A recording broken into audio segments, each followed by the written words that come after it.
good day. I would say good evening, but it's afternoon in some places in the world. It's tomorrow in other places. It's yesterday in other places. So good day. And tonight or today, lapsing into my own mistakes. Today, it is time to rock the Casbah, a fundraiser for the Marrakech International Storytelling Festival that runs from the 12th to the 20th of February 2022. Go to our website for all the instructions. But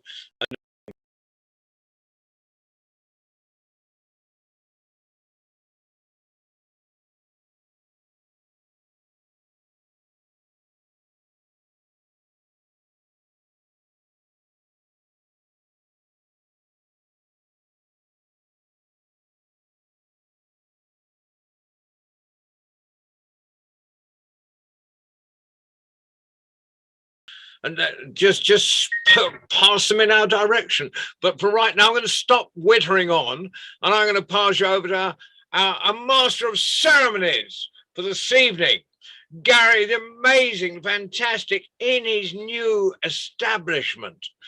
But normally we see him with black cloths and halos all around him, but he's looking very pure at the moment. With his newly decorated house, Gary Cordingley. Thank you very much for that wonderful introduction, John, and welcome everybody to the World Storytelling Cafe fundraising event for the festival in Marrakech in 2022, as John has just described, and it's great to be here. And yes, my studio is packed away in a box at the moment in a garage, and I can't find it, so we have a lovely whitewash behind me, but I know, what can you do? We're here, and that's what matters. And so we got a fabulous lineup of storytellers for you this evening. And I think I've put out the word that it would be nice if we had some stories around trickery or cunning. So if you have stories around trickery or cunning, that would be great. But it's not, it's not written in stone. So if you have brought something else, we'd be just as delighted to hear it. So yes.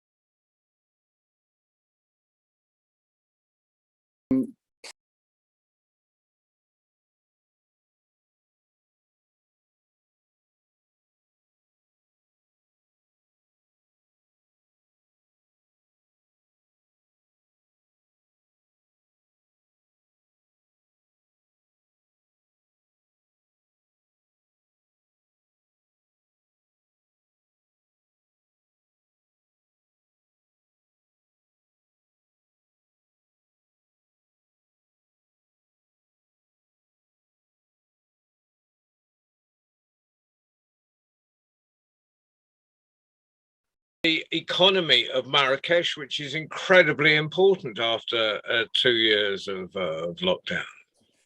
I'm glad that you clarified that, and I knew that actually when I started these sessions, I was basically going, well, we can't expect them to just feed us out of their pockets when we get there, because what will there be? Crumbs.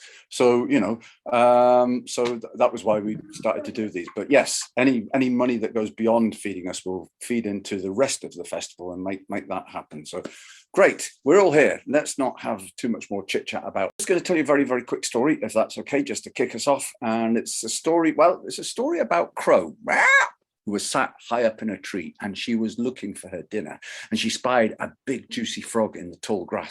So she flew down out of the tree, and she picked up that frog in her beak, and she flew up onto the roof of a nearby house. She put frog onto the roof, and she put claw onto frog just to stop her from escaping, and she was just about to eat up frog for her dinner.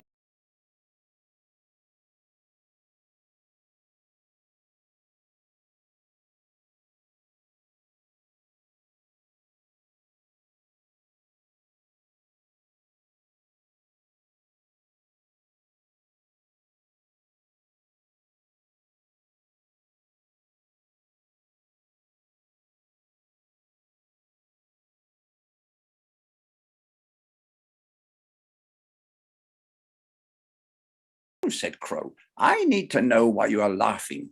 Well, I'm laughing, said Frog, because you brought me to the very place where my mother lives. And my mother is a huge frog. And if she thought you were going to eat me, Ribbit, or even hurt me, then you would be in big trouble. Ah! Crow didn't want that. So she picked up Frog in her beak and she flew along the roof of the house till she came to a chimney. She landed on the chimney and she put Frog onto the chimney and she put Claw onto Frog just to stop her from it. She was just about to eat Frog up for her dinner when she heard she couldn't believe it. There was Frog laughing again. Sister Frog, said Crow, why are you laughing now? I'm laughing now, said Frog, because you moved me from that place where my mother lived and brought me to the very place where my uncle lives. And my uncle is twice as big as my mother, and you would be in twice as much trouble. Rah! Crow didn't want that. So she picked up Frog in her beak and she flew down off of the roof of that house. She flew over the hedges, she flew over the fences, she flew over the walls, and she flew over the gardens until she came to a garden where there was a stone well. She landed on the edge of that stone well and she put Frog onto the well. And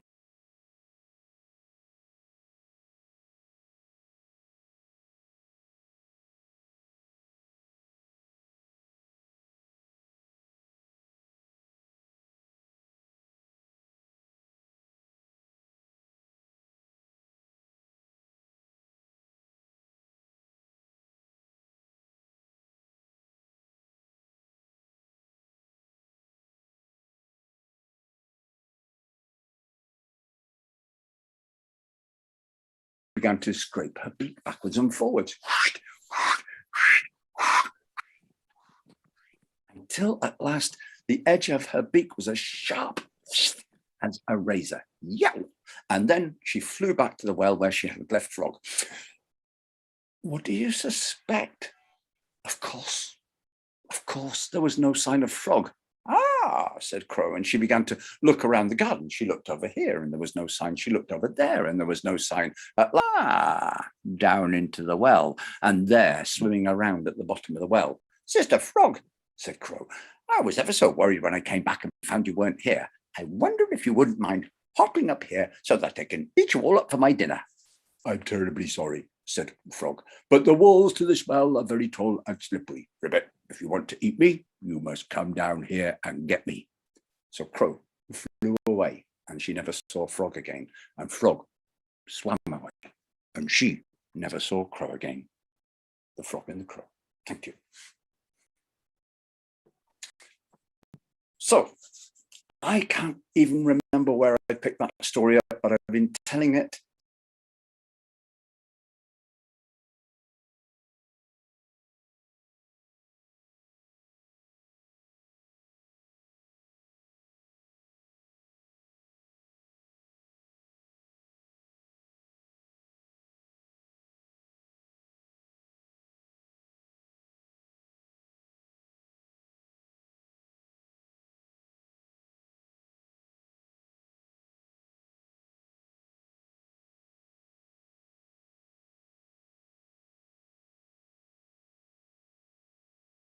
There are mixtures of other tales, but this tale is recorded from the Sami people. But it doesn't sound like a Sami tale at all, but I will tell it and then you will tell me what you think. There was a fox. Oh, she was an elegant fox. She had a lovely pointy nose and a beautiful coat, and that tail exquisite, end tweaked with those white furry bits. Oh, she was, and as elegant as she was gifted with the talking and the chatting. So on this day, Fox was walking and she saw a man. A man was eating big fish, big salmon, and Fox felt hungry.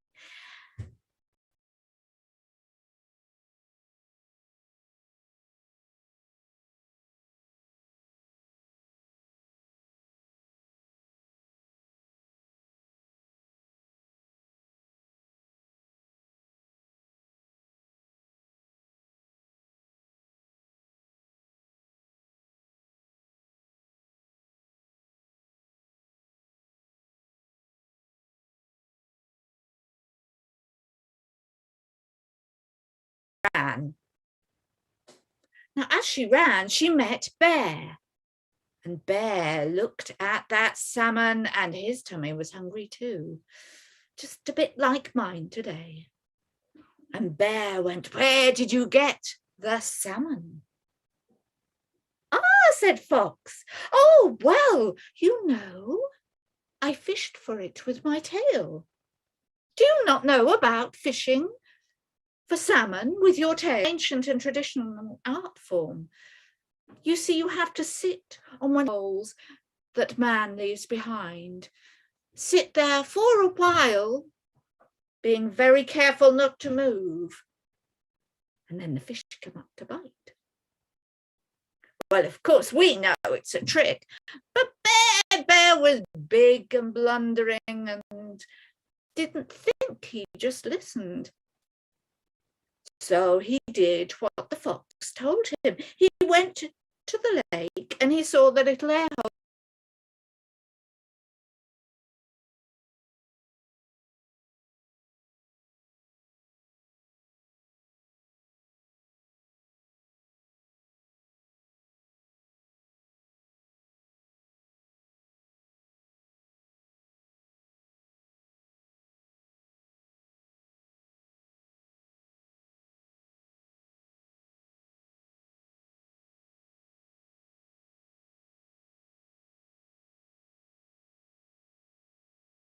His tail in excruciating pain and ran. But halfway across the lake, he stopped. He had been tricked, and bears that have been tricked are angry. And he turned and he saw Fox laughing and rolling and giggling, and he picked Fox up and stuck it right in his mouth. Fox was outraged. She was Fox. She did not get caught. Panic, which made her go very still. Her gifts came back and she started to talk, getting in the way of Bear about to bite her. "Oh, Bear," she said, "forgive me.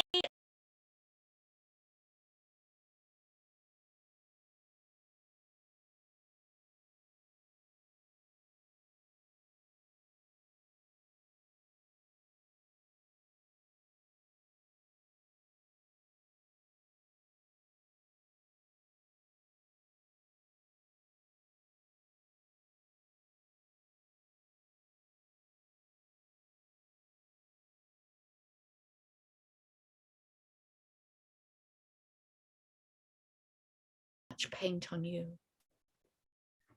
Well, Bear, he had been tricked once, and now he wanted to be big and strong. And he didn't realize he was being tricked again, did he? "I want to be painted. I don't like my boring brownness. I want to be colours, oranges and red, and a little bit of green at the top." Well, but in the end, he persuaded Fox that Fox was going to paint him. "But it's a very painful process," said the fox. "You have to dig a pit and cut down trees and burn the trees, and you have to stand on those burning logs before I can paint you." Bear, I don't know where his brain had gone, but he had lost it totally. And Bear said, "I am strong and I am brave, and I will stand."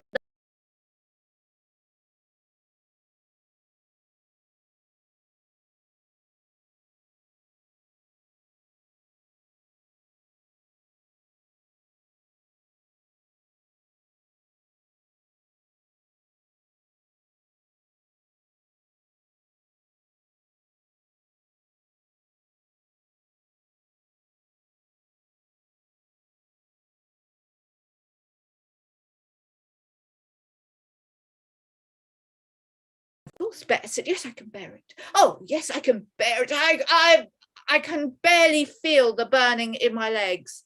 in my knees. And sad to say, this is not a light tale, for of course the bear got burnt totally, till he was a bag of bones. At this point, the fox felt she had truly had revenge on somebody who would dare to think they could put mouth and eat her. And she picked up the bag of bones and she shook all those bones in a big bag, and she started to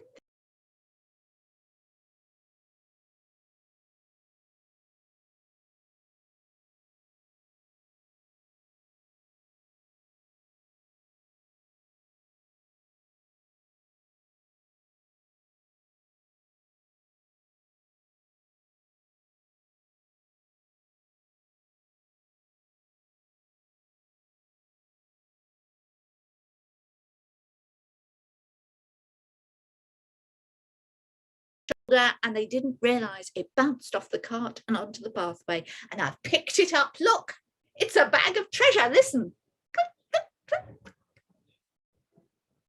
Well, the Sami man was convinced, and he offered a reindeer in exchange. Fox thought, reindeer? Oh, that is more than one lunch. Yes, you can have my bag, but the treasure will disappear if you look.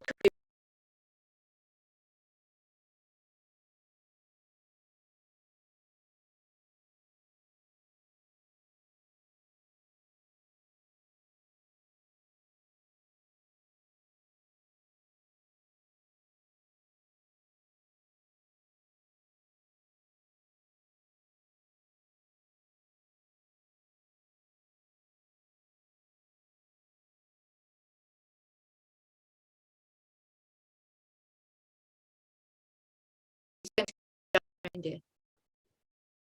And so angry was the man. The fox was a bit shaken. And she apologized and started to talk again. Look, I am so sorry. It was my mistake. I didn't realize. And you really want riches, don't you? Yes, said the man. Right, she said. I will get you riches. You stay there and I will come back.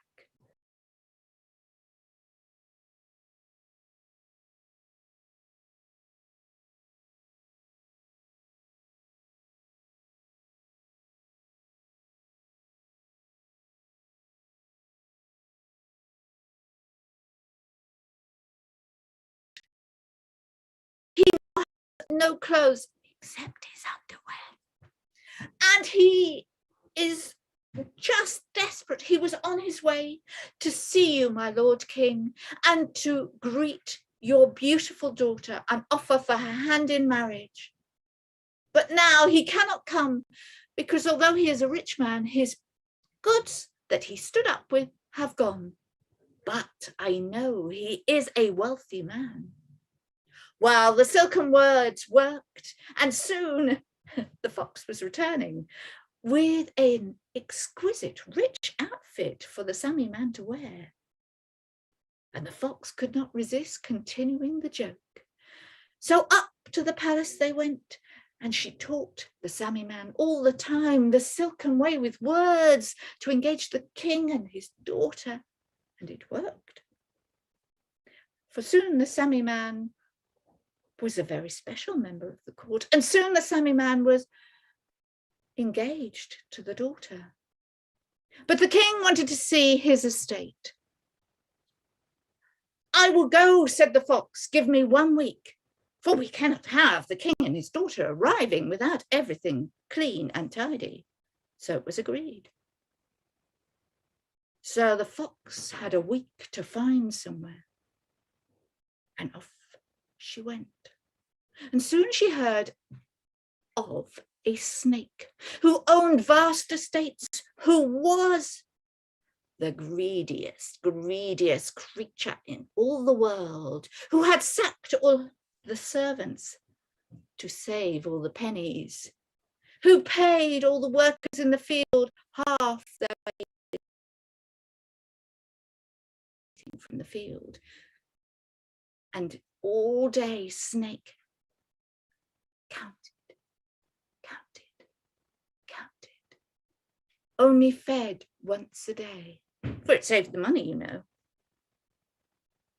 So the fox knew where to go, went back to the palace and said quietly to the Sammy man, "This is your estate. You will arrive in 3 days." Back she went with her silken tongue to see the snake. Into his chambers. "Oh, snake, oh, beauty, the king is coming on a visit. And I think it would be so splendid if you were to play a trick on him, because he is such a silly, stupid man. And it would be so easy if you rolled yourself up in your carpet and hid, and then jumped out in surprise. Oh, I'm sure he would die of the shock, and then you would be king of the entire kingdom." Somehow the fox persuaded the snake that this was going to be true. The silken words again. And fox was full of the silken words, and snake believed it. So snake rolled himself up in the carpet. And fox, well, we remember that this is not a gentle tale. Fox threw the carpet on the fire, burnt the carpet and the snake. The Sammy man with his engaged and the king turned up. Well, they may have lived happily ever after.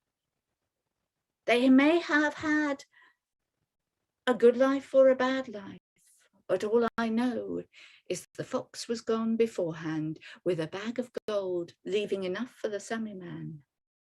But the fox was never seen in that area again. Thank you. And a more strange collection of tales joined together, but written down in 1922, I have never heard of. That was great. That was a great story. Thank you very much for that, Sarah. Where did you find it? Just to tell us that. There's a book called Beside the Fire, I think it is. It's a Sami translation book, Swedish and yeah, predominantly Swedish, I think they are, Sami tales that were written down by this Danish woman who went round killings. And I just find that tale, and it says in the book that it was taken from this lady and she'd heard it from her grandfather. And a mixture of, you know, Puss in Boots, Brer Rabbit, or it was just amazing. I love that the Finnish Mikko the fox is a Finnish trickster throughout Finland, and the beginning of that tale is a Mikko and Otso. The bear's called Otso. Right. And there's a third character whose name I've forgotten, but it's a hare. And I did know, yeah. Yes, that does appear in the story, but it's so tangential. Yeah, so they're throughout Finland. So from sort of that Finnish Sami area. Yeah. But where Puss in Boots, you know. Yeah, well, they stories have legs, so they need boots. So sorry. Well, that was great. It was great. Thanks very much for that, Sarah, and for sharing that bit of background information as well. It's always nice to hear where a tale comes from, especially when it's like mixed up like that. Okay, we've got quite a few tellers tonight, so we won't. I won't hang around too much in between the tales. And it gives me great delight now to welcome back to the Zoom zone David Thompson from Texas. David, the floor is yours. Just had to get myself up off the floor. Anyway, I was wondering what story to tell, and I didn't get the idea of a trickster tale, but then, hey, that's a lot of things I don't get in my life. So this is not a trickster tale. I've been doing some reading into Mesoamerican folk tales. And this is one I found this morning, and it's from the Aztecs. Now, we all think about the Aztecs as being bloody and human sacrifice and ripping the hearts out and all this other good stuff and burning balls of rubber for their incense. But yeah, that's true. However,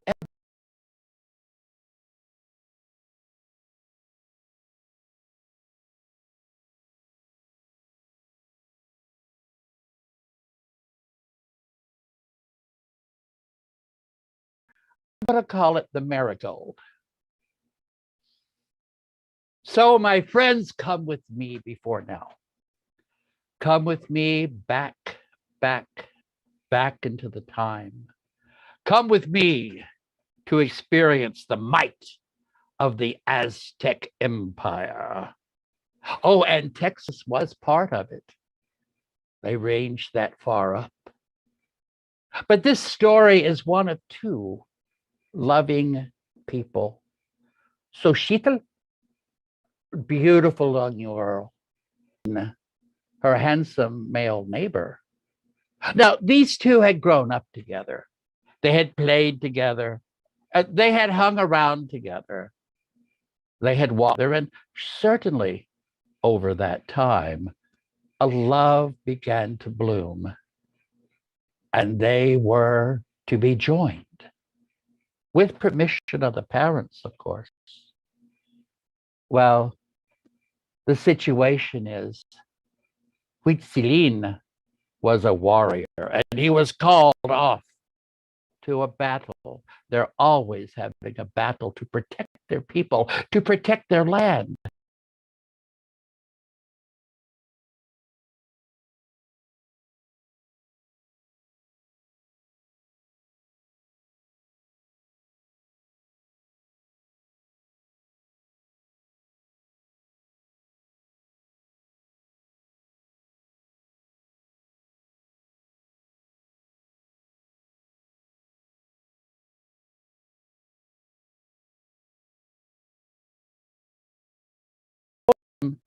When you return, we shall be married. We shall be joined, for I love you.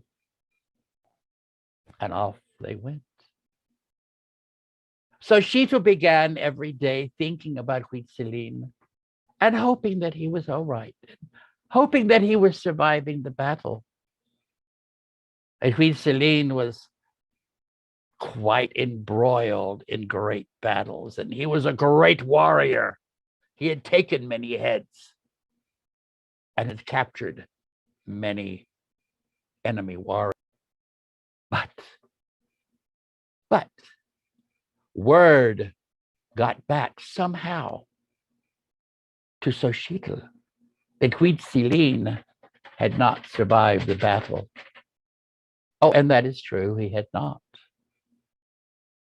And she didn't know what to do. She cried and she cried and she cried. She ran up to the mountain tops and she spoke to Tonatiuh, the god of the fifth sun, and saying, let me know, let me know.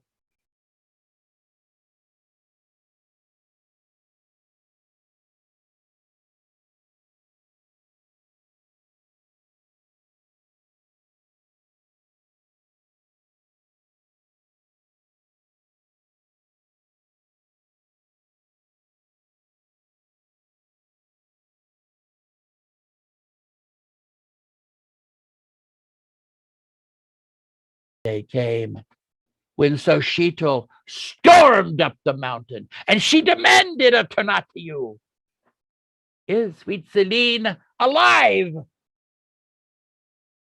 And Tonatiuh sent a message, somehow, some say by a quetzal bird. No, he is not. And Huitzilin tore her face and tore her garments and threw her hair over and just shook in anguish and grief.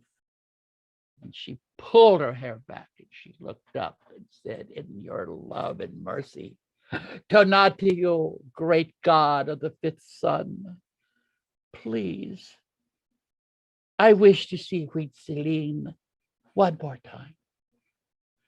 And Tonatiuh, god of the fifth son, was quite moved. So he reached a ray down, down, down.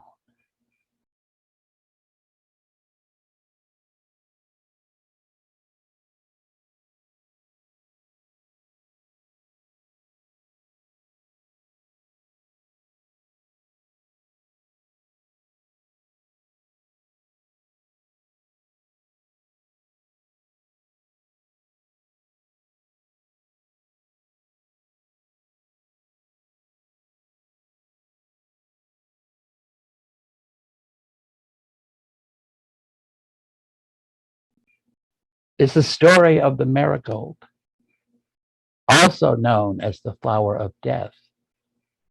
For here in my part of the world, we celebrate Dia de los Muertos, the Day of the Dead, when we can speak with our ancestors. And one of the flowers that we put on our ofrenda, our altar, is the marigold, to remember the love of Xochitl and Huitzilin.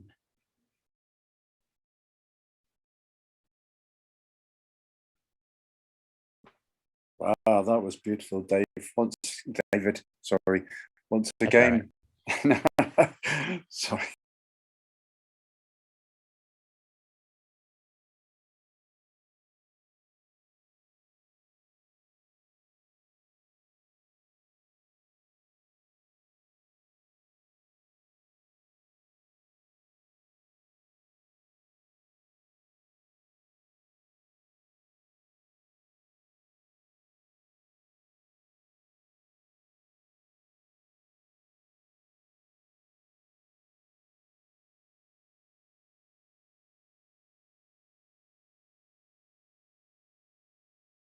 Take your place in the lineup. It's great to see you here, and I look forward to your tale. Lovely to be here. It's been too long. And when you were saying rock the Casbah, I just thought about my little lantern. I'm really glad, David, that you forgot about trickstering, because so did I. Because I saw my little lantern that I got in the covered bazaar in Marrakech, in one of the little cheap stalls right on the outside. It's the story I'm going to tell.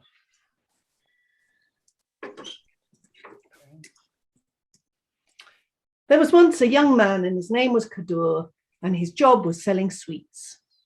And he sold sweets in the covered bazaar in Marrakech, but not in the main streets, the one with the tiled pathways and the beautiful glass roof, the ones with the shops where you can go inside and sit on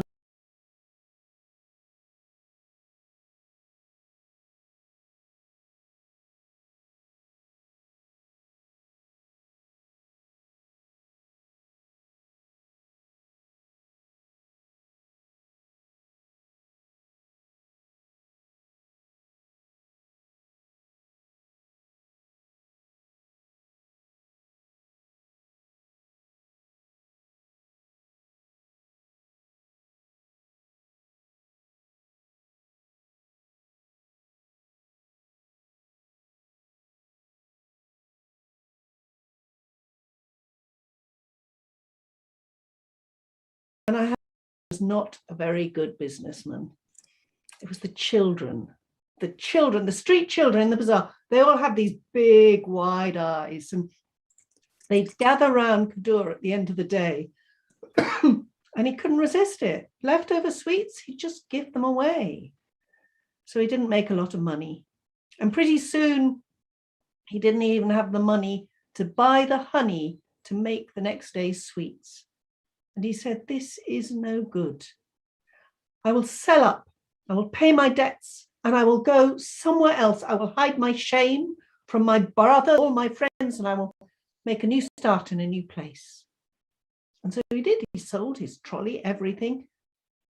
The only thing nobody would buy was the little tin lantern. So he put that in the pack on his back.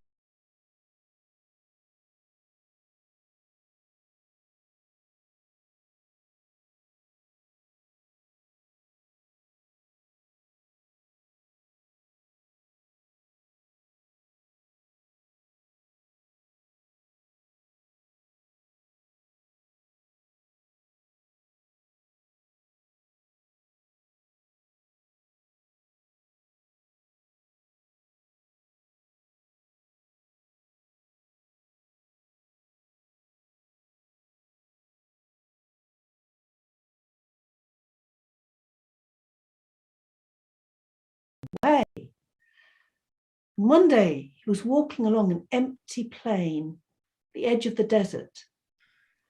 And far ahead he saw towers, minarets, a great city. And well, to begin with, he thought, well, it's just a mirage. There won't be anything there, but he headed there because why not? But it was a city with great walls and big gates wide open. And he went into that city, and right in the center, there was a fountain. And and he noticed everybody around the fountain, all the people in the square, they were staring. And so, being Kadur, being a friendly chap, he greeted them. And they listened to the sound of his voice, and they gasped in astonishment. They said, "You're not from around here, are you? You're a stranger. You speak with a funny accent. You don't speak like us." And he thought, oh dear, what are they going to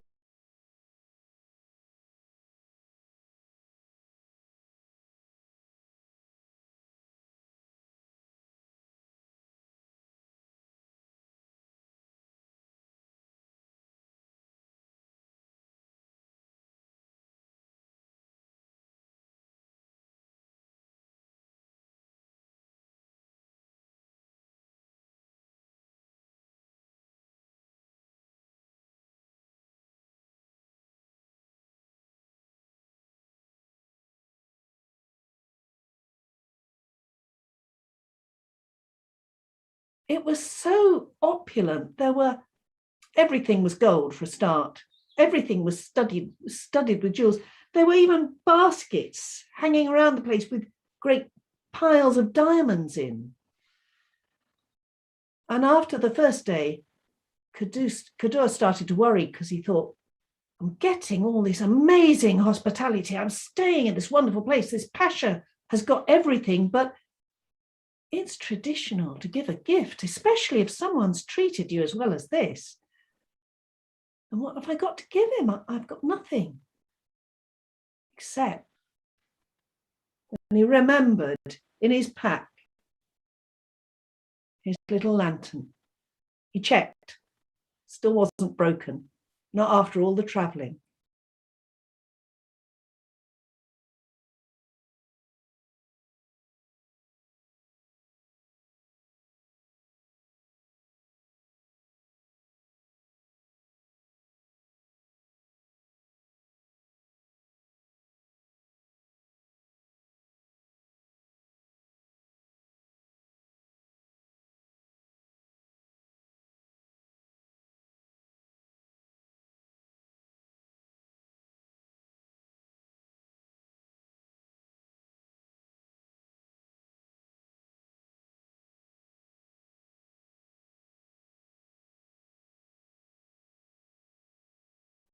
The Pasha stared even harder.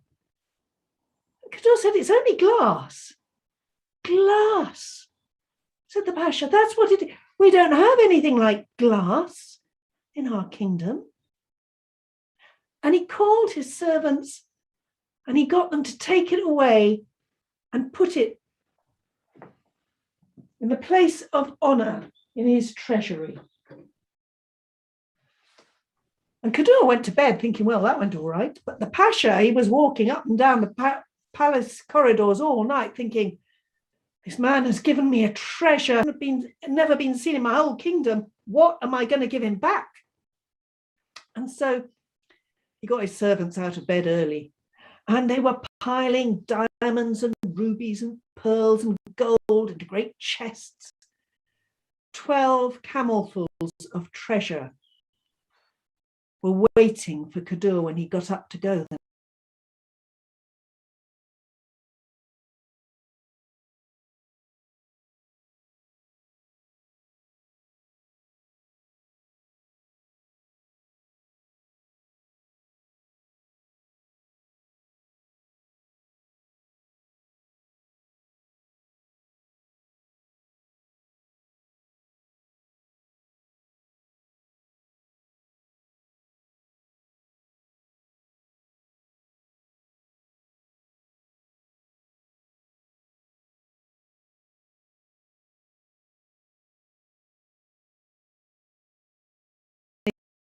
brother Saeed. When he saw the rich clothes of the wedding, when he saw the food, when he saw the house and the gardens, couldn't believe it. So we came round to Kadur the very next day. He said, "Where did you get all that money? I didn't lend it to you." And Kadur, he just smiled and he told Saeed the whole story. Saeed said, "What? A tin lantern? You got all this for a stupid little tin lantern?" And he went home thinking, I can do better than that. So the next day, Saeed took all his savings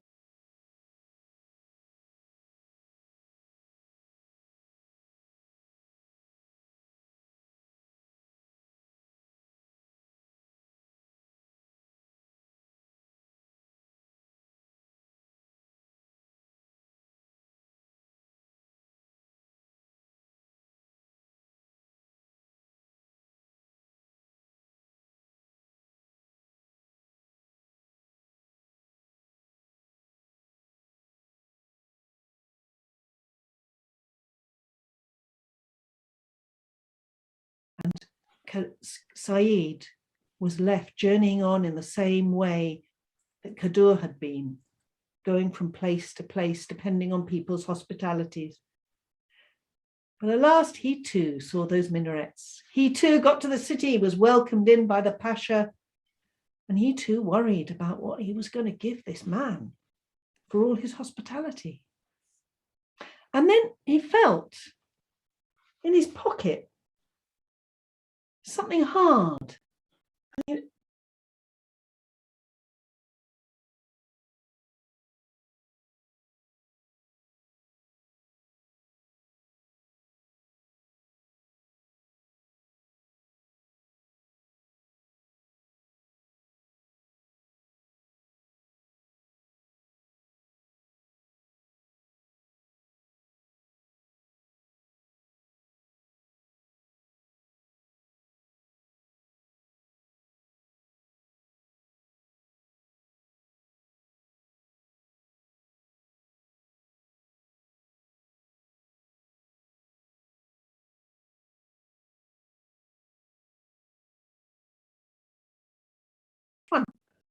What can I give him in return? There was only one thing to do. He sent for his attendants. He sent them to the deepest, darkest corner of the vault where he kept the most precious things. And he brought back, as a present for Saeed, the little tin.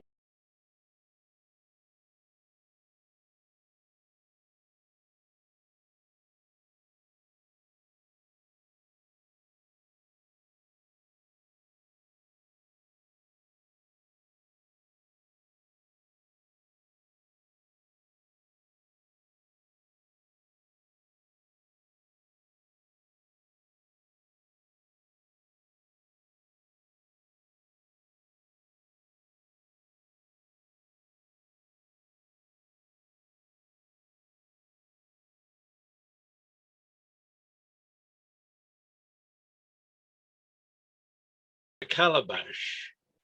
Yeah, it's great, isn't it? It's great. Yeah. Thank you for sharing, and beautifully told as well, as are all of our tales this evening. And I don't think anybody is the slightest bit bothered whether there was trickster or cunning in those stories at all. They were beautiful, both yours and David's. So thank you for sharing that, Marion. It was great to have you here. I hope that Abdu got my message asking if we could have a little from the stories and find out about another one of the riads in Marrakech. Yeah, hi. Hi. Is that my turn, Gary? Hi. Hello, everyone. Can you hear me? Can you Hi. hear me? Great. I was going to, sorry to interrupt, but I was going to actually ask Abdu if it was okay if I told the story of one of the riads in Marrakech.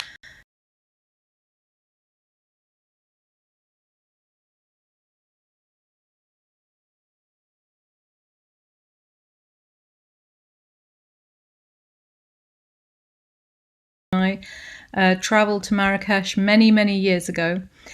And when we found Riyadh Star, it wasn't called Riyadh Star. In fact, I don't think it had a name. But we fell in love with it because we really like the 1920s style of doors and windows. And it was in quite a bad state.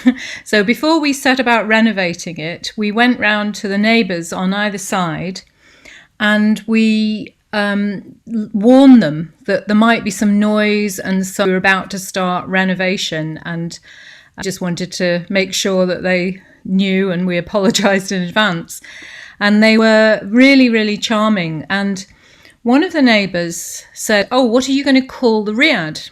And we'd thought about this, and we'd asked our two children. Our daughter had said, "We have to call it Riyadh Star, because when you look up in the middle of the courtyard at night time, you can see all the stars." And so we called it Riyadh Star. And my husband, Mike, who's back,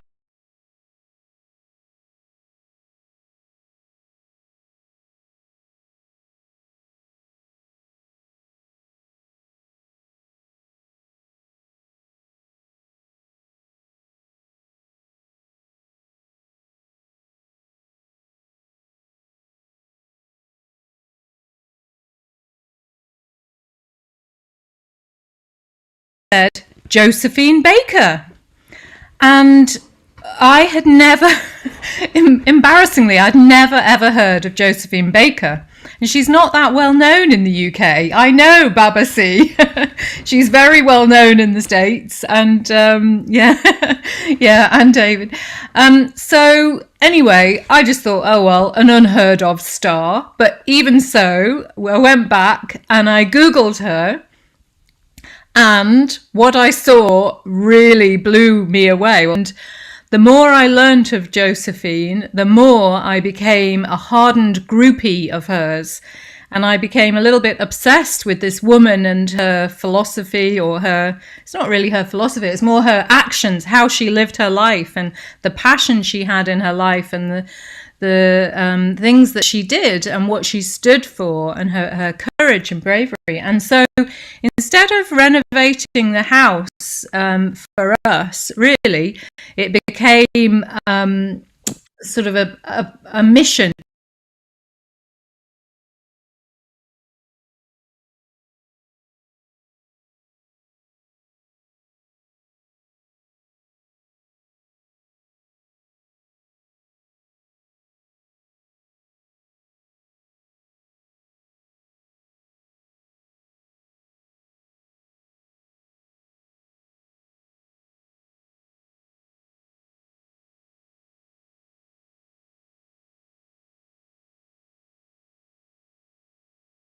To do with her life. So there's the Rainbow Room, which is to do with her rainbow tribe of children that she adopted from all around the world, to try to show people throughout the world that racism wasn't necessary, that you could have people from all different parts of the world, all different skin colours, all getting along together. So there's the Rainbow Room. And then she walked around the Parisian streets with a cheetah called Chiquita. So the roof terrace room is called the Chiquita Room. And then she was well known for being a jazz singer and dancer.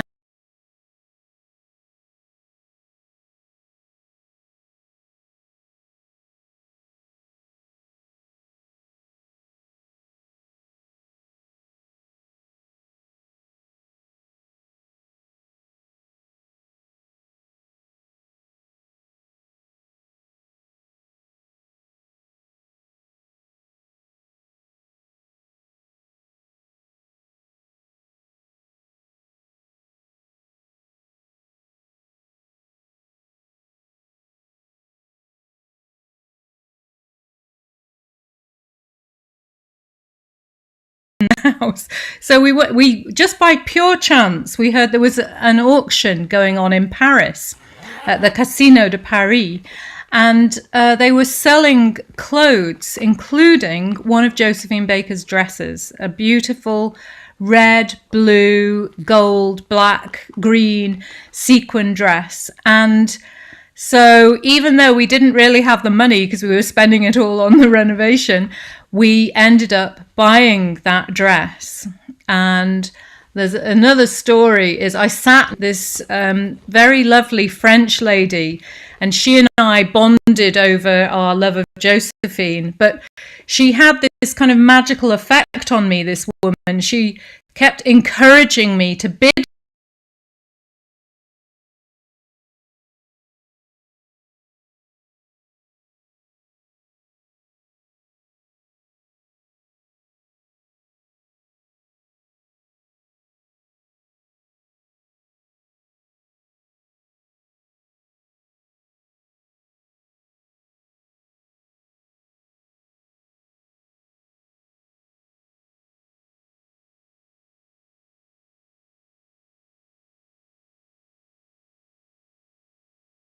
that dress we've had on display at Riyadh Star for many years, and nobody can fit into it because it's so tiny. She must have been a size 000 or whatever's the size below 0.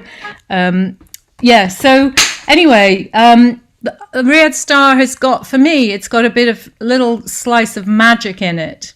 And what we do to try and help people to realize that Josephine is still there, she's still the god really, is we have a projector or 2 projectors in the courtyard which project images onto the wall of Josephine and some of her famous sayings. And we have some movies of her as well, which occasionally we'll show. And we have a room that's dedicated to clothes from her era. So a lot of guests, if they want to,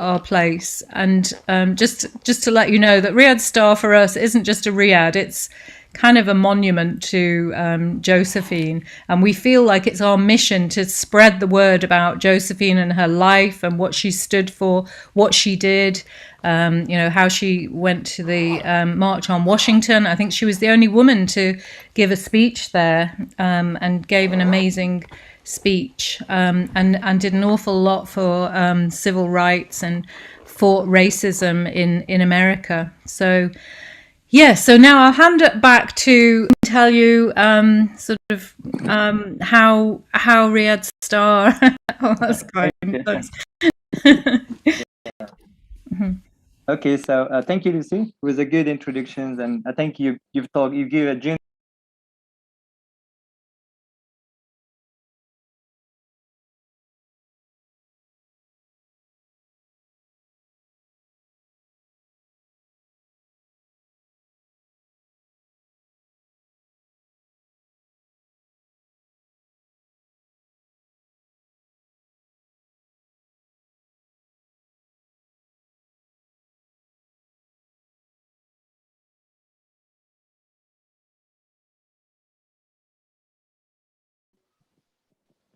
Could you help me with some pictures, please? Oh, sure.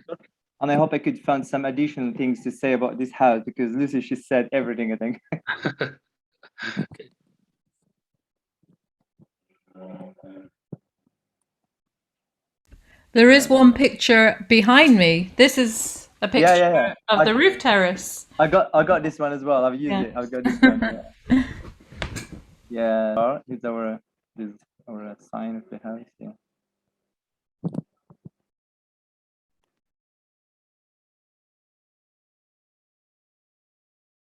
Okay, so this picture here, you can see, every time when we receive the guest in a place, there's a very close place to Riyadh Star.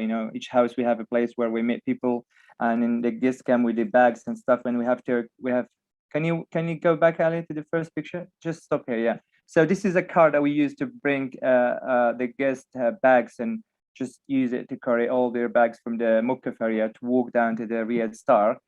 and it's our own baggageist, and it's really helpful for people, you know. We've used it for golfers for a lot of bags, you know, and you can see the name of it and the back. And this is the street. That's the street of the Riyadh. So this is Ali here with the first. This is one of the guests that he received, you know, and you can see that people are really happy to arrive to that place and really ready for exploring Marrakesh that day. And yeah, that's the front door for the Riyadh, the number 31. And this is the entrance here. You can see all the lamps and the lights in the house. Is really the arches, the tile-like wall, and all that all that work that we've done in this house is really, as Lucy said, the renovation takes like 2.5 years working that house to make it like that. It's really a lot of work, and then but inside it looks really an incredible place, you know. And this is one of the rooms in the Riyadh Star, and this one is one of the biggest rooms, the apartments that we've got on the other side of Dar Star. This is the Ebony Rooms. It's really big rooms and has two parts. It has the first part here and the top as well, and has two bathrooms. It's really huge place, and it's one of the rooms that people can use for like 20 days if they want to stay with us. It's really nice place. You can see the work in the ceiling, all the work's really amazing. Yeah, go ahead. This is the courtyard area. You can see the pool. It's a really nice place. The courtyard with an amazing pool. People can use it to fit and swim. And after they had a long walk in the street, you can just come back and put their feet there to relax. You can see the design work or the flowers in the wall. It's really amazing work as well in this area. Yeah, this is at night. And you can see the projectors that Lucy mentions about the Josephine Baker that shows the story and some pictures of it, and it goes with some all the things they had. It's really amazing. And that night we put that on for the guests to have their life at the evening time. It looks really different. And this is another rooms in the White House area. The rooms here. This is I think this is Peace Room. Yeah. And this is the courtyard area in the White House area where we have the cookery school. Because in this place here, it's really nice place for people to have breakfast and meal and stuff. And we also do parties here at night. And in that area here, you can see where it's all like. There's a big kitchen there, and it's where we use it for a cooking class. And you know, we're doing cooking class in this place. It's really good place to take classes of the cooking. The girls, our chef, take people at the time they book a class to book them out to bring all the vegetables and all the spices in the market. It's not far, and you come back to do the meal there, and it's really amazing. You can see how all the lamps and all the work in the wall. It's really amazing. The fountain.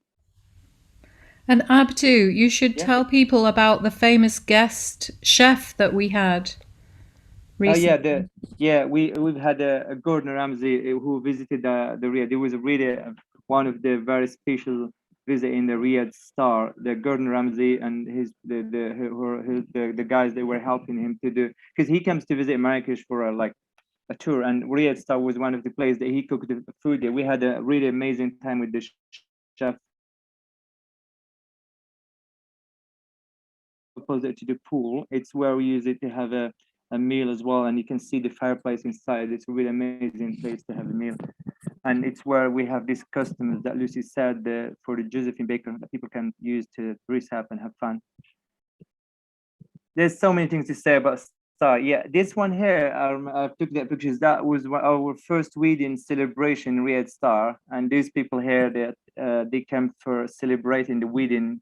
One of their daughter, she had a wedding celebration in Riyadh Star, and they've booked other places, but they took the exclusive Riyadh Star. It was really amazing. They had a good time. And here you can see this hen party. The girls have fun dressing up all the customers of Josephine Baker that Lucy mentioned, and you can see they're really having a good fun. And you can see the head of Josephine Baker and all the customers that they are using it. This was one of the first guests, the first group that we have in Star. I think it was the 2016, something like that. And here we got Josephine Baker she visited us in Star.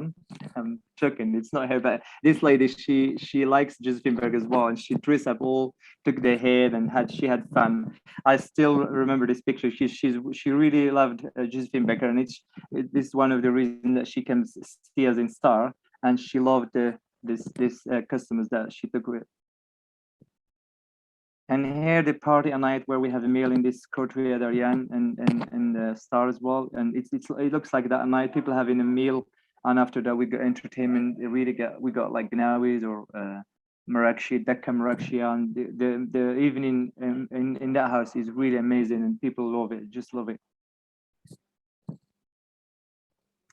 Here we got a chef with this is our first guest that he had a cookery class in Riyadh Star, and it was our first class in the Riyadh with the chef, and after they cook the food, they just have in here with they had a nice time. Yeah, see how this is how we do it, you know. So the chef with the ladies, they're doing food and having fun for like 4 hours maximum, and it's really amazing. People really enjoy it.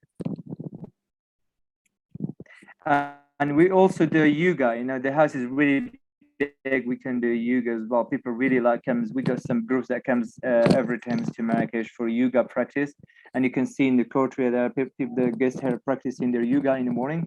They've got classes for the morning and the afternoon for like 10 days, and it's like every day. The people really loved it. So the people who are interested for class for yoga, they can come visit us.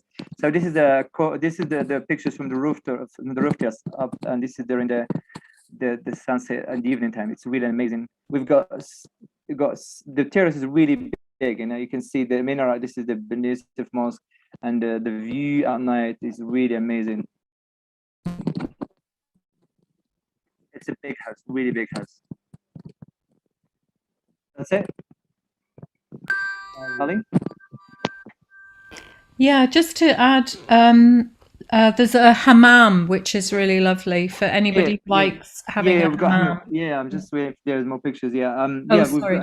We have a hammam, of course, in Riyadh Star, and it's where people comes to have a spa. We've got a lady, she's really good, and people can have a massage and different hammams in the place. We use our tradition and products for that, and rasool and the black soap and everything. It's really an experience that people can have, you know. Yeah. Is there any more picture, Ali, or that's it? That's the. If you want, I can show some more. If that's all, that's it. If you got more picture, please tell me, and if not, we can let people if they have any questions. And okay. So during the storytelling festival, we'll be having some of the events here, which will be very nice. And it's just around the corner from the cafe that we've been building. So that will be handy. And it's very near. You can see the mosque, the Koutabir in the distance in that picture. But it's also got the Musée de Marrakech. See the big block that's just behind the satellite dish? That's actually the top of the Museum of Marrakech. Yeah. And then there's another amazing place to visit called the Kuba, which has just recently opened, hasn't it? And it's and the Quranic school as well. It's really renovated for 3 years now. I think more than 3 years, 4 years, maybe 5 years now. And it's really, I think it's going to open soon. It's really a nice place to visit as well. We are right in the center of the Medina, so we're not far from the square. And as I always said, so Riyadh, with the team in the house, you can always help with the phone, with the maps and apps. We've got people available 24/7 in the house. We're not far from the square.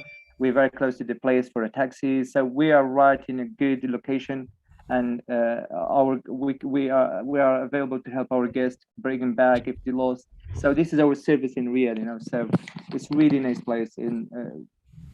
I recommend everyone to come visit us, you know. And that's one of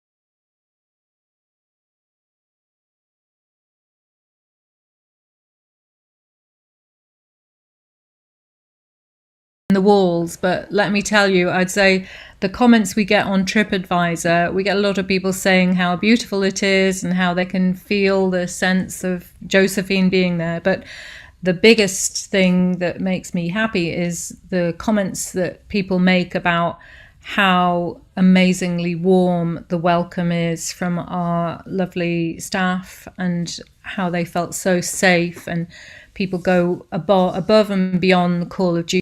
Yeah, so John had made a booking ready, waiting for the others, for the rest of the team to book a room.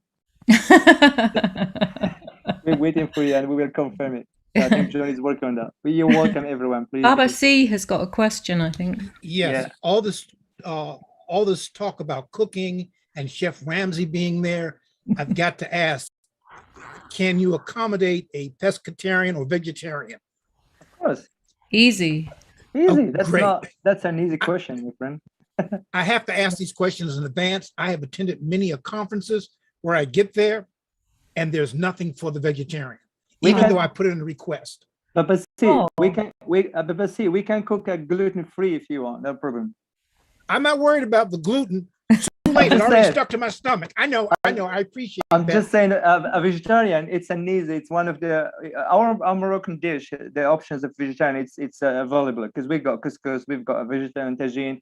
We've got a lot of selection salad. They're all vegetarian. So vegetarian option. The pastilla is delicious, isn't it? Oh, you guys are making me hungry, and it's afternoon here. The vegetarian pastilla, you would love it. You would love it. If you'd like to have it, if you'd like to have a class with our chef cooking the pastilla vegetarian, you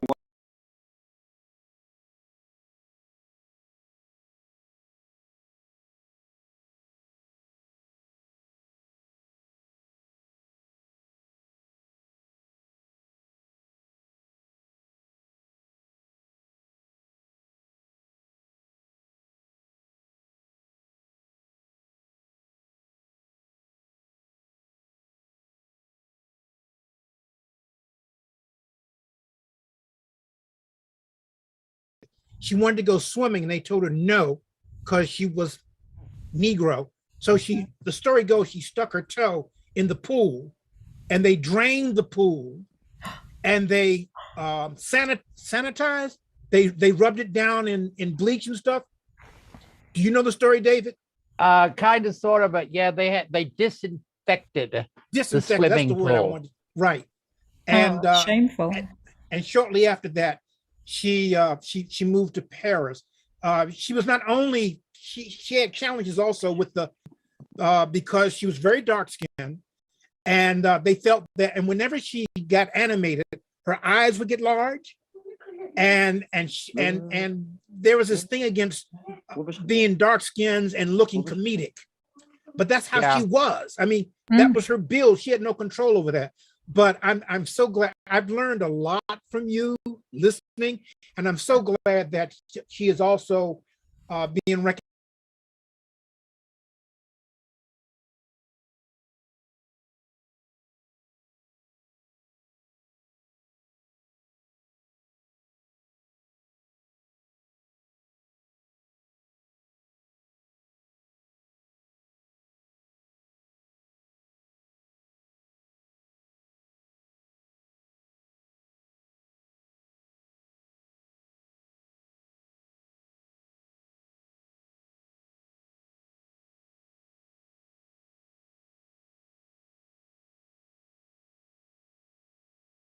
And met them, which was lovely.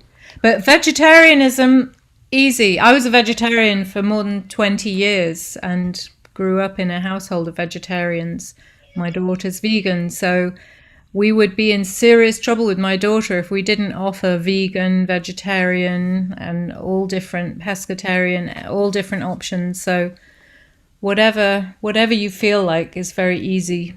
It's easy for us. So, hi, Babasi. I asked Ali to show that cookbook because we can offer you one of this cookbook in Marrakesh, and that shows all the Moroccan specialities of the food and how you can make all your dish if you want. So that's our cookbook that made in it's for Riyadh Star. I'm gonna offer, if you come for a class in Riyadh Star, I'm offering that for you. So you're welcome. You're a good salesman, Abdu. Yes, he is. Yeah. You're very Maybe I good. should get him to come to the States and work for me as well. So so the cookbook has everything, you know, all the food, the salads, the tagines, the couscous, and the salmon, the bread, and all that stuff. It was written in that cookbook, and with the recipe, all the recipe needed for that. It's really an amazing book, and people really love it. And some people, I got some guests that just came last 2 weeks, and they came back because of that book, and they just had I offered that book because they wanted to have it with him for his wife. You know, he really loved it. And that book was the product of, well, it's my husband's passion for food, but also we had an amazing intern from California, a young lady who's also passionate about food, and she worked with all of our ladies and not just cooking, but also interviewing them and asking about what would their mothers use in these dishes? What about the grandmas? What about their neighbors? What are the different variations on all these dishes? And so she and Mike tried out all of these dishes and found the very best of a combination of recipes. And we also actually tested out the book before it was published. We tested out the recipes in the UK to make sure that people could kind of follow the methodology and get the ingredients and everything to make sure that everything was okay. So it's been very, very well researched, this book. It's really a helpful book. People loved it. It's really a helpful book. You know? So no worries about vegetarian food, BBC anymore, okay? Yes. Does anyone else have any questions? I feel like we might have been talking, I might have been talking for a little bit too long there. No, I think it's been fascinating. It's been wonderful. Great to see the Riyadh. Great to hear all about its history and what you're doing now. And I can't wait to get my hands on that book, a copy of that book, and I might come along and take you up on your offer, Abdul, and see if I can learn to cook whilst I'm there as well.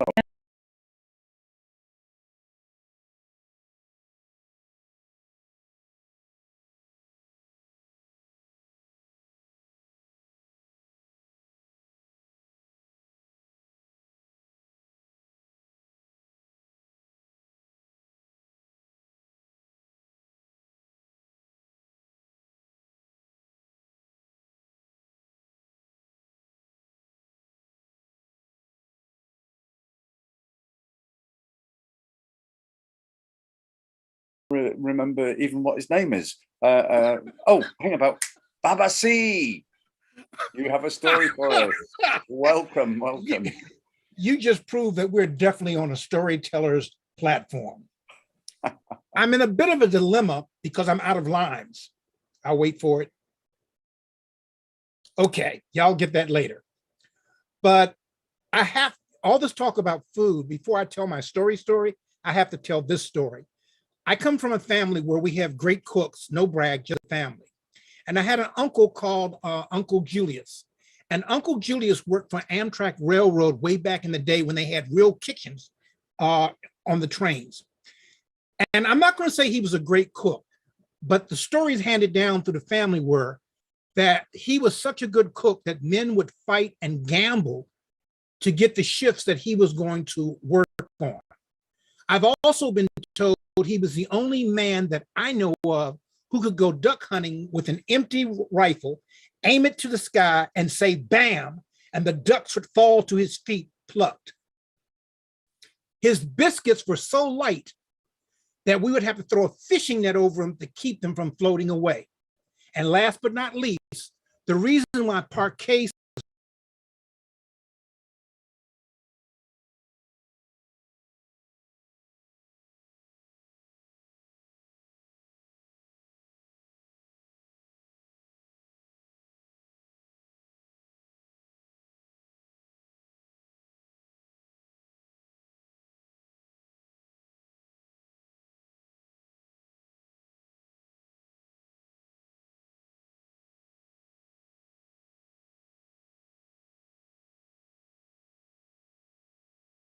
but I'm quite sure you've eaten before. And particularly when the food was delicious, you ate once again and will eat again. So this story is about a king. I don't know the original name of the king, but I'm going to call him King Kwaku, which means born on a Wednesday, born on Wednesday.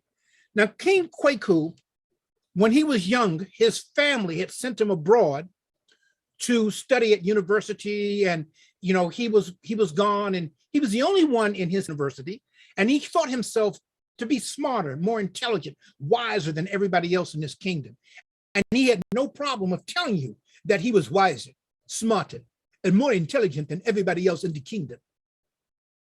But he kept hearing stories of a young man, perhaps a boy, a tween, who everyone kept calling Brother Wise, or the wise brother, who was renowned for one's problems and how to fix things. The king did not like this at all, not at all, not at all, not at all.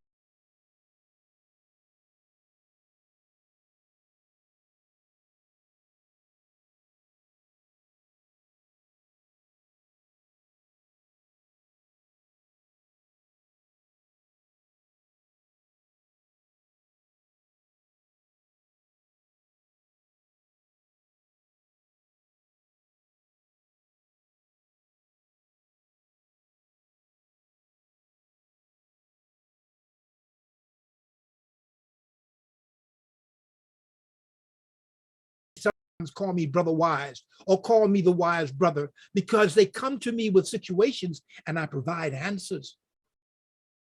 Yes, I would expect you to say that. For only a fool would tell the king that he was wiser than he. But I shall see just how wise you are. In 3 days hence, I will call all of you, I will call you and those of your age here, and give each of you a task that you must, just how wise you are. 3 days later, Brother Wise and other youths from his kingdom were brought before the king. And the king gave each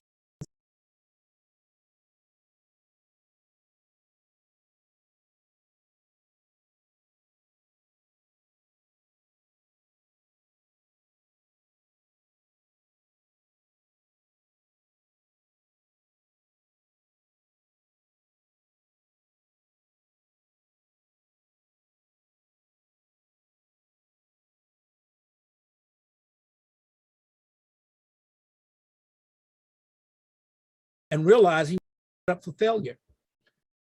He picked up his plant and he went back to his compound, his home, and he sat there pondering, well, what am I to do? The king has demanded that I bring him oil from this tree, but this is a dead tree. It cannot produce oil. Well, Brother Wise was loved not only by the people in the village, especially the people in his Kijiji, well, that means village, but he was loved by the animals as well. And there was a flock of birds sitting in a tree who understood human speech, and they heard of his woe. And so each of the birds flew far and near and far, and they each brought back a seed, a seed, a seed.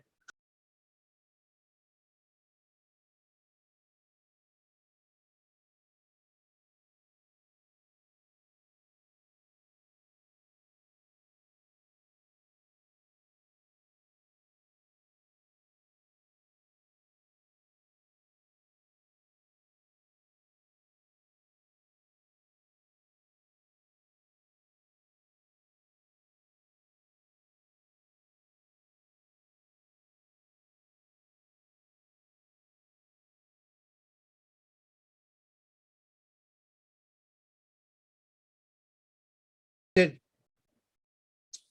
I think you are lucky on this one, but I have more tasks for you.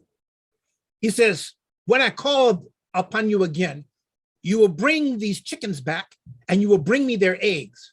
And he gave all the other young men hens, but he gave Brother Wise a rooster. Brother Wise received the rooster and he went back home and he couldn't figure out what he was going to do. Now, not only was it a rooster, it was a very special rooster that the hens from this particular type of chicken laid speckled eggs, very rare speckled eggs. Well, as I told you, the animal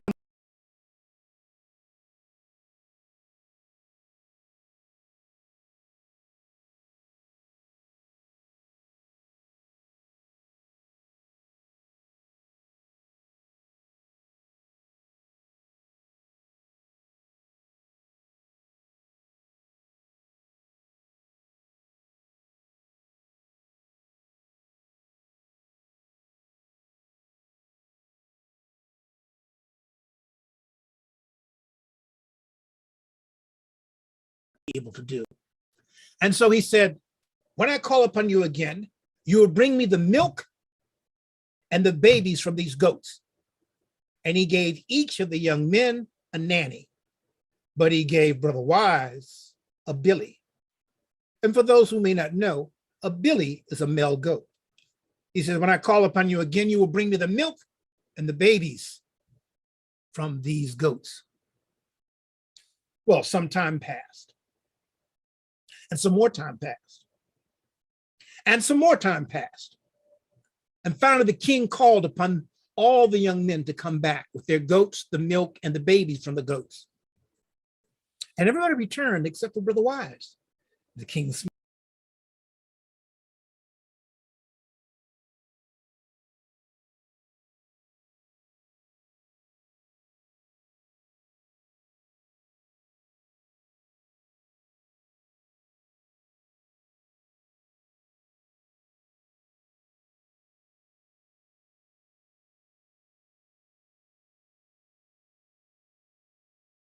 And running and running.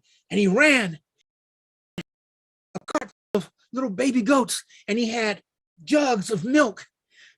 And he brought the billy goat with him. He said, I'm sorry, my king. I'm sorry I'm so late, but I had to stay. You see, my father gave birth last night, and I had to stay with him to make sure the birth was healthy. And the baby, well, we had to suckle the baby.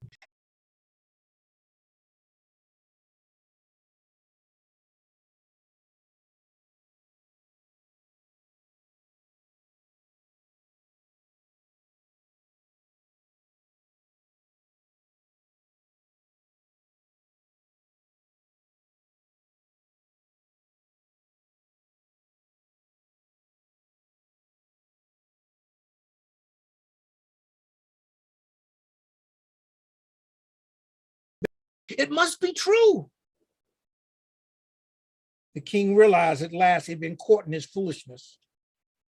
And he had two choices: to admit that he was wrong and be embarrassed, or the king, being a politician, lifted his head, looked at the skies, and laughed.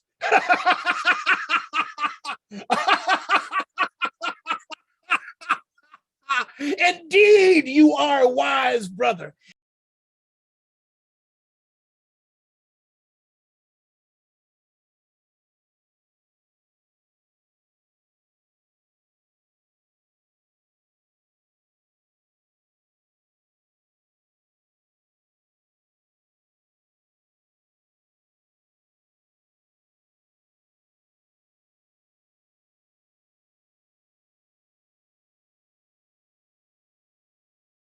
And did quite well. Now, I don't know if this is a story of trickery or this is a story of cunning. And is there a difference? I leave that to you to decide. But right now, I've got to go out to the yard. My rooster is laying eggs. Asante. Fabulous. Fabulous. Baba C, thank you so much for that wonderful, wonderful tale. So full of Pleasure is life mine. and color and joy and great story. Great. I really enjoyed it. Thank you. We should move swiftly on though, if that's okay. And because the time is rolling and we have more tellers to share their tales. And by the way, this is just very quick, as I was just doodling away there. I haven't worked out how to draw white beards, so it's taken years off of you, that particular. Well, I used to have a black beard. Yeah. Not to be confused with the pirate. But is there any way you could share that with me via the internet? I love that. And sign it, please.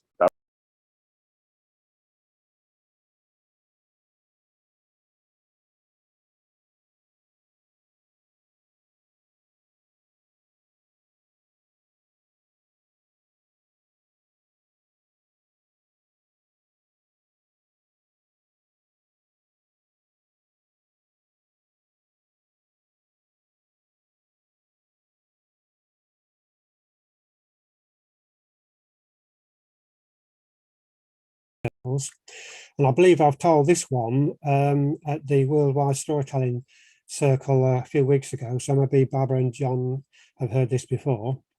But it does seem to fit in with the theme, so I'd like to tell it again. In our part of the world, in Lincolnshire, rolling hills, chalk hills, there has been lots of harvesting going on in the last few weeks. And they've been using combine harvesters, and then years ago they used to use binders and reapers.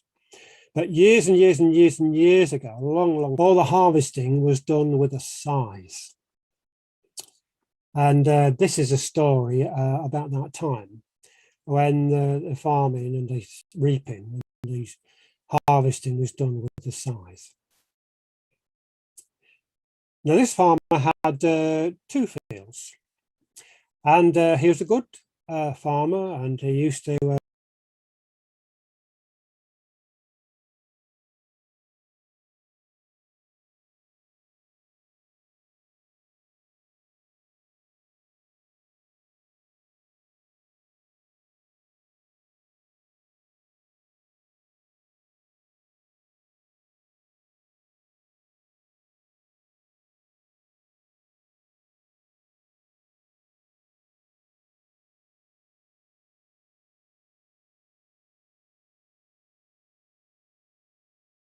growing weeds and rubbish, and it's down by the beck and it's all boggy and wet.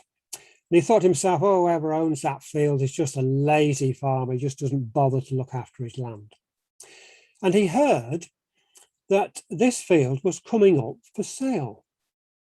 And so he went down to the market, went to the auction, and he put down a very, very low price. He put in a very low price for this boggy field. And the hammer went down and he'd bought the field. Sold to the man in the green coat. And so he was so very pleased. He went home and he told his wife.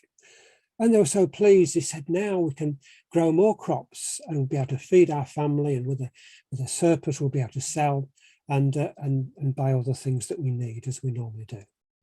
And so he set to that back end that autumn, and he cleared all the rubbish and all the weeds, and he put in drains, he dug ditches down to the beck, and he drained the land. And so it was ready then for digging over, ready to plant in the spring.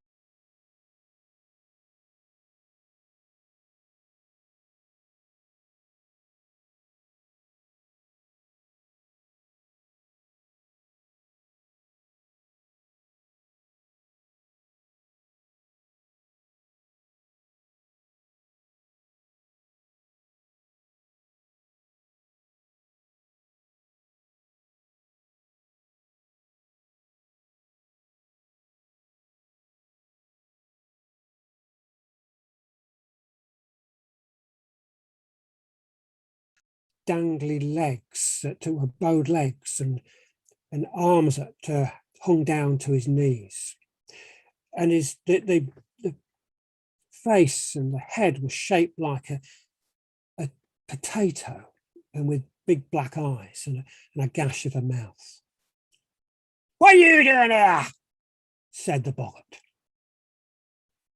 Well, I've bought this field.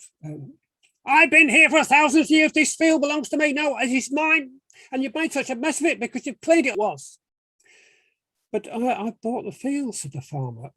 Perhaps we should, he's trying to be kind to the, be fair. He said, perhaps we should go to the court and the judge and let the judge and the court decide who it belongs to. Oh, no, said the boggart, because he could neither read nor write, and he just didn't.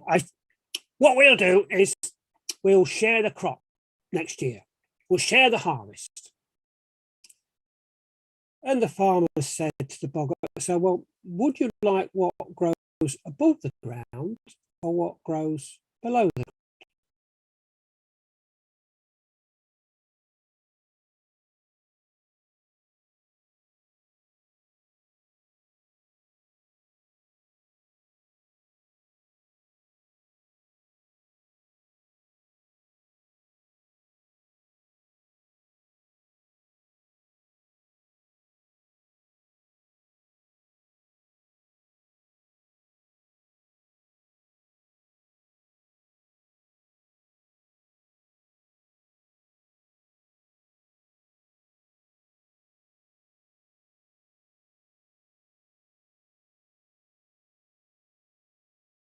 grew potatoes.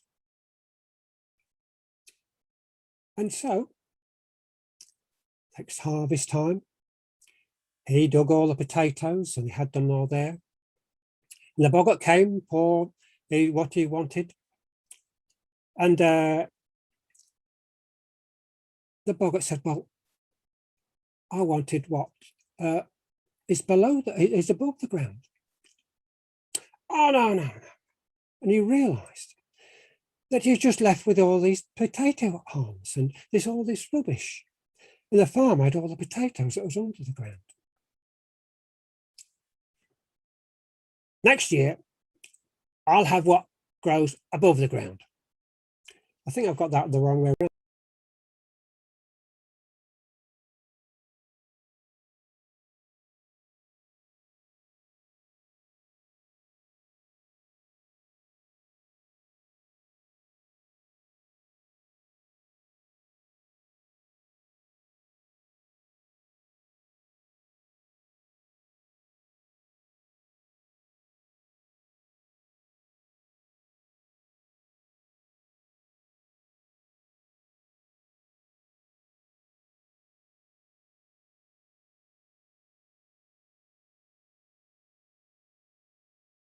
Each side of the field, and we'll then harvest each side of it ourselves. Agreed, said the farmer. And the boggart then went off into the night and frightening people as he normally did. But the farmer wasn't sure what to do. And so he went to the wise man in the village.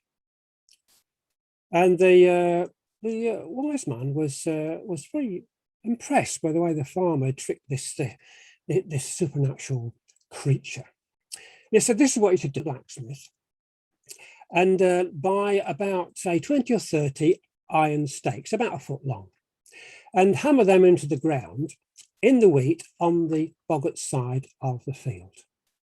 And so that's what he did. And the farmer went off and he bought the stakes, and then he sowed wheat that spring. And it came to nearly harvest time, and he went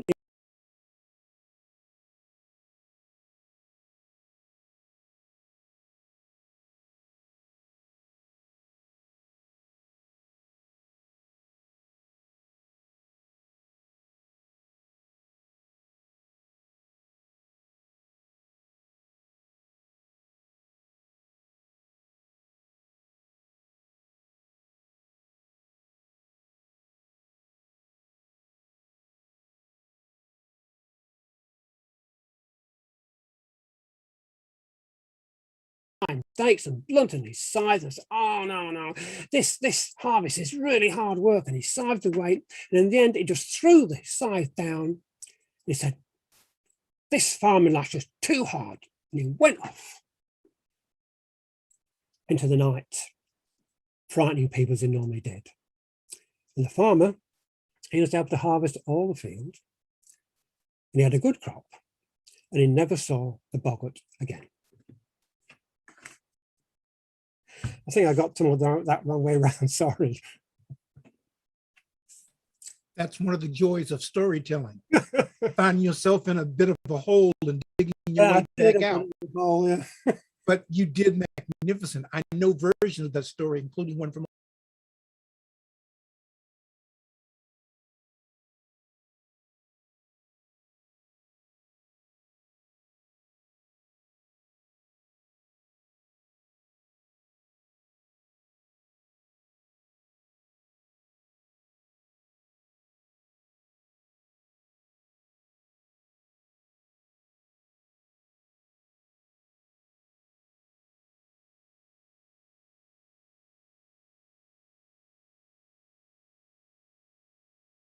my first Zoom storytelling session for many months, because I kind of fell off the edge with Zoom back at the beginning of the summer, and just kind of like couldn't bring myself to come along.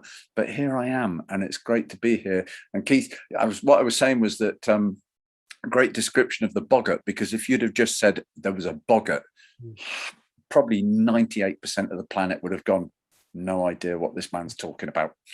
But a spirit of the earth, I know sometimes, well, I don't know, boggarts, they're probably not, they're not known for being good spirits, really, are they? But anyway, a great story. Thank you for sharing it with us. Thank you. And so I see, Janet, I know you've been sat along here all evening, and I've got Mike is down on my list as the last teller, but I just hadn't got around to asking you if you were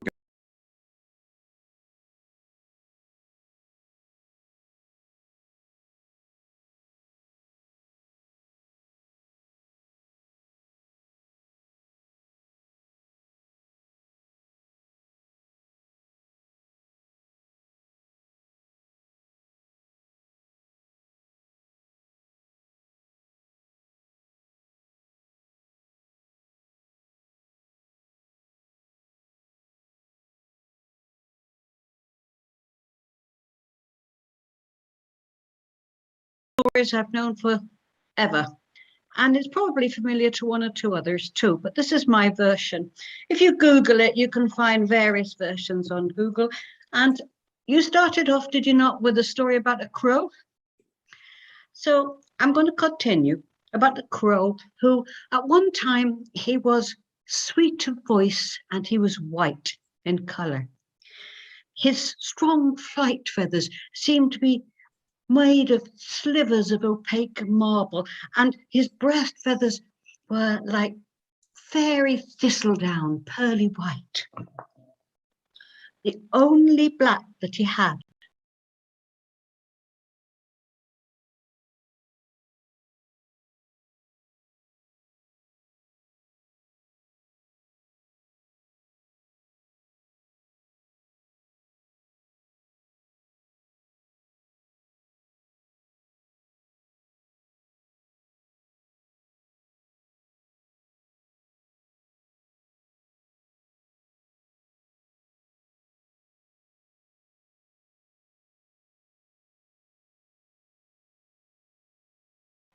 Now, the two birds were delighted one day to receive an invitation to a wedding. This was the wedding of King Tiger. Now, King Tiger, he of the gold and the burnished gold fur, he with the creamy, subtle white stripes and the great black, bold imperial bands. And the birds thought, well, we're going to seem very insignificant there. What can we do to make ourselves more colourful, if nothing else?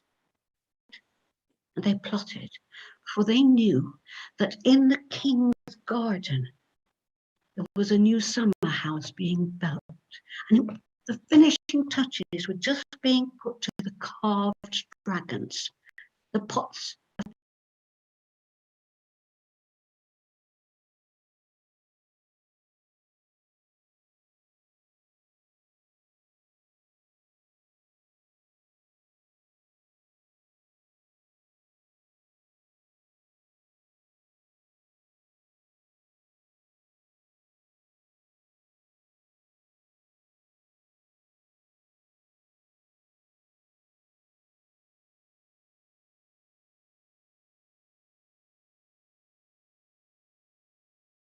And they hid them in the reeds by the river.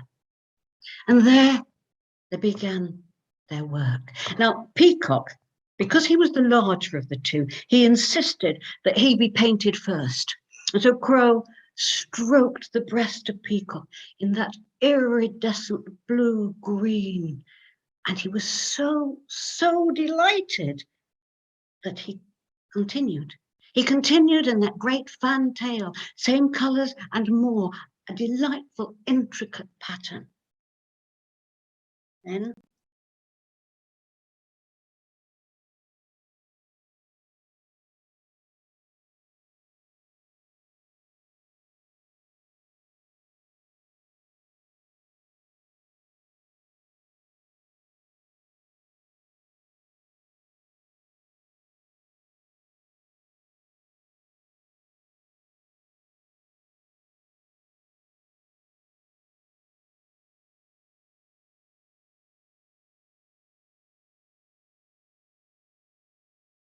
these colours.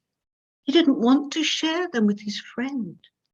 And so he called out to Crow. He called out, look up, look up, look up. Eagle, the enemy is overhead. Eagle, the enemy is overhead. And he made as if to run from Eagle. And in doing so, kick over the pots of paint. And so the paint spilled onto the ground and slopped into the river. Crow looked up in the sky. He couldn't see Eagle and he called, on. The enemy's gone. Come, Peacock, come paint me. Peacock picked up the one remaining pot and carried it back where Crow waited. Took the brush, he painted Crow's breast. Crow was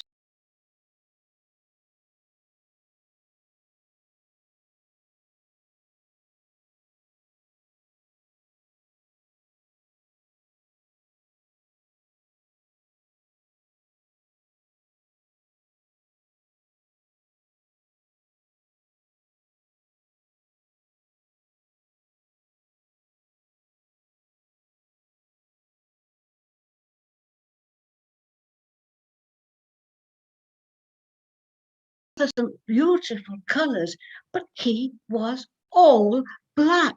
And he opened his mouth, he opened his throat when he saw his dark reflection, and he let out a scream of anger that stuck like a rough burr in his throat. Well, Crow has ever since been black and can only utter a hoarse cry. But what about Peacock? Well, feathers, but you know that ear-splitting scream that Peacock has? Well, whenever I hear it, I wonder if he is rehearsing a shriek of terror, just in case Crow comes back to seek revenge. For after all, remember, it was he, Peacock, who painted the crow black, the dragon.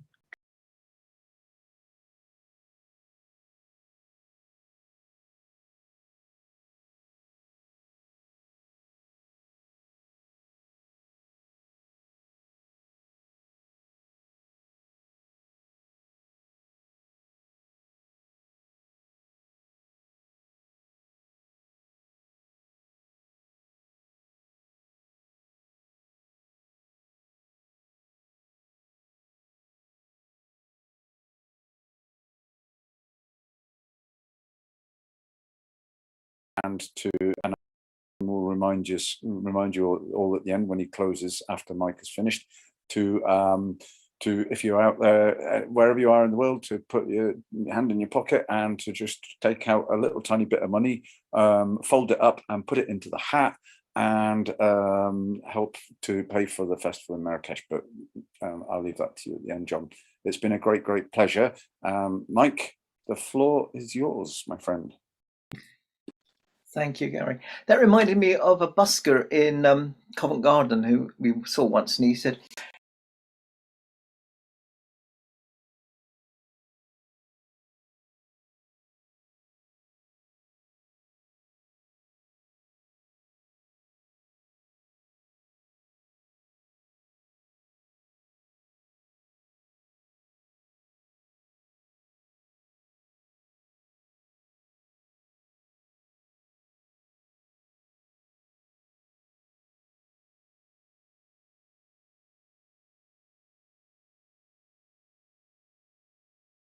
and as these people want to do, he loved to go into the marketplace, down to the souk, in disguise, and listen to what people had to say about him. And he loved that people were so happy with his new rule, and they loved him. But then he gradually noticed there was less and less love for him, and people were moaning about him and saying how mean he was and his awful fines.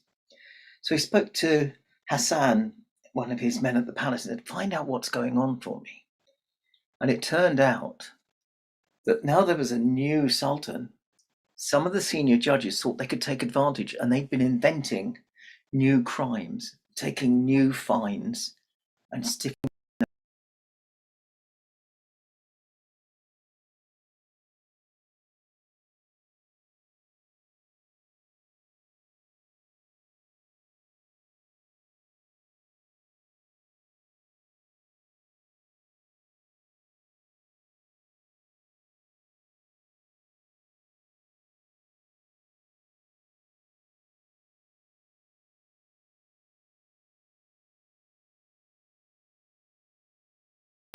Net on his shoulder.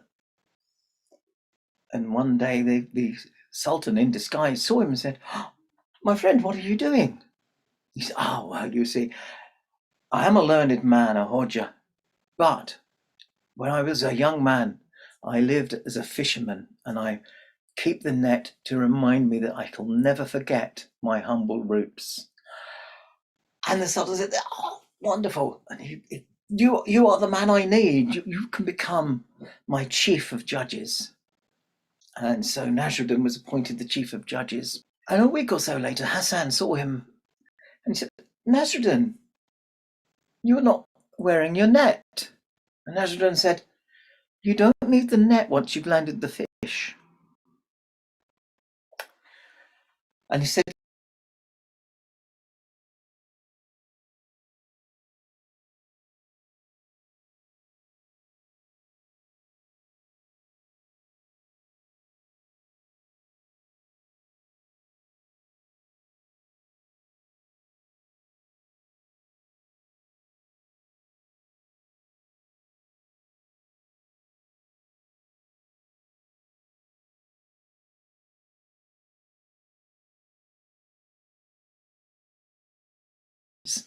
I took the large coin, and the merchant was laughing with his friends as they swaggered off.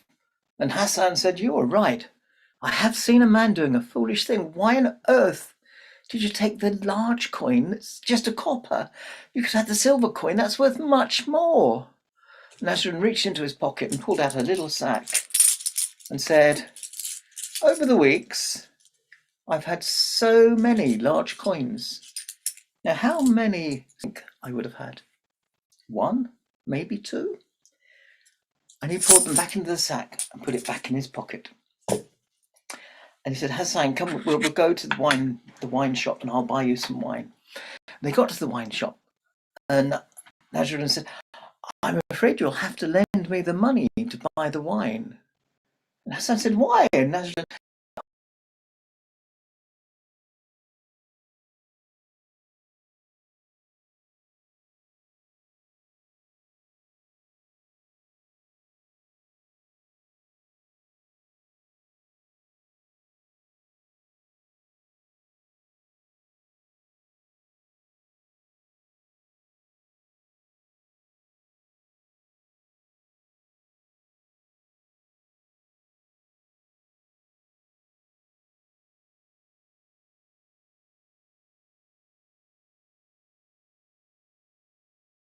two huge men appeared at the far end of the alley, really thuggish looking, and one of the men said, "Have you got any money for a poor orphan?" And Nasruddin said, "I know a better way home." And they started walking back to the other end of the alley when two more huge men came in and said, "Actually, have you got any money for 4 poor orphans?" And Nasruddin looked one way and he looked the other way and he said, "Hassan, you're right. I've remembered. Here's that money I owe you."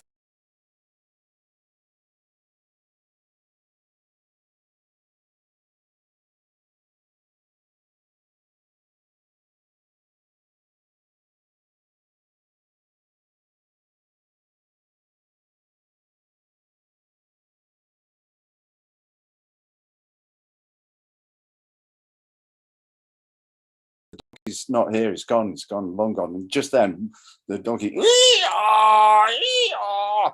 And the neighbour looks at Nasruddin and says, "I thought you said the donkey wasn't here. Look, I just heard." And Nasruddin said, "Well, who are you going to believe, me or the donkey?" Anyway. Right. Well, You have run a most magnificent evening. Thank you, Lucy and Abdu, for just a stunning look at the star and the background of the star.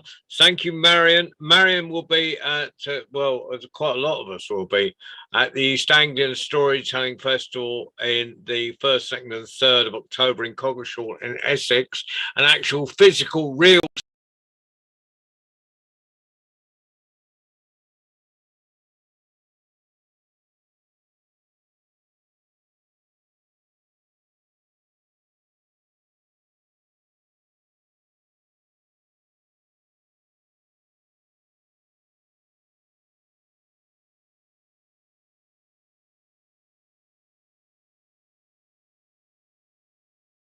with us on Tuesday, and we're hoping to have the Children of Gaza back for that. And Friday, we've got Baba C, and we might have Baden, but unfortunately, Baden at the moment is not well. Baden's managed to get COVID, but he's vaccinated, so it's, you know, but how. It's a bit in the lap of the gods whether he have to do a whole program yourself. I realize that will be a real stretch for you. So, In the hopes that the positive energies will help him recover faster and completely, I gladly accept that challenge, should it be thrust upon me. okay, well, and then of course next Sunday is Mike Russ worldwide story rounds. So so please all come back for that.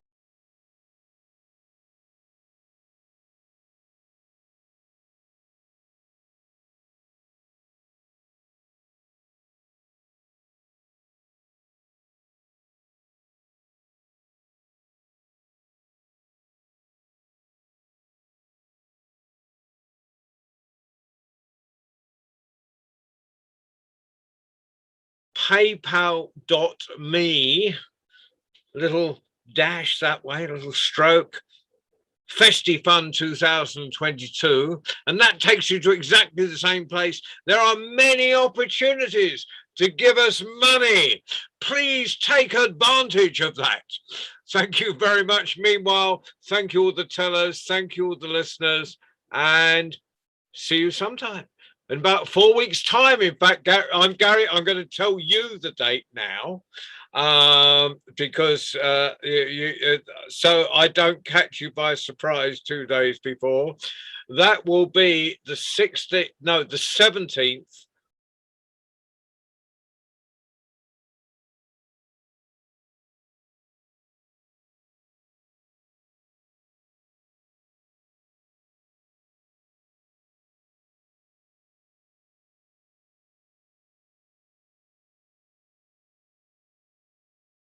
Thank you guys for dropping as usual. He is the most, Abdu is the king of magic carpet drivers or flyers. Pilot is a pilot, not a driver. Magic carpet is a pilot. So Ali is the king of magic carpet pilots. Thank you, Abdu. Thank you, everyone. Bye. Thanks, everybody. Have a wonderful week ahead, everyone. You too. Thank you.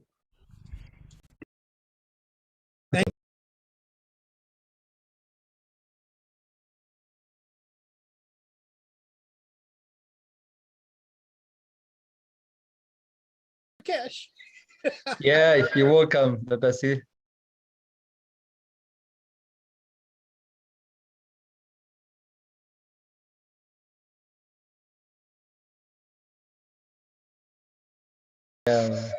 See you out.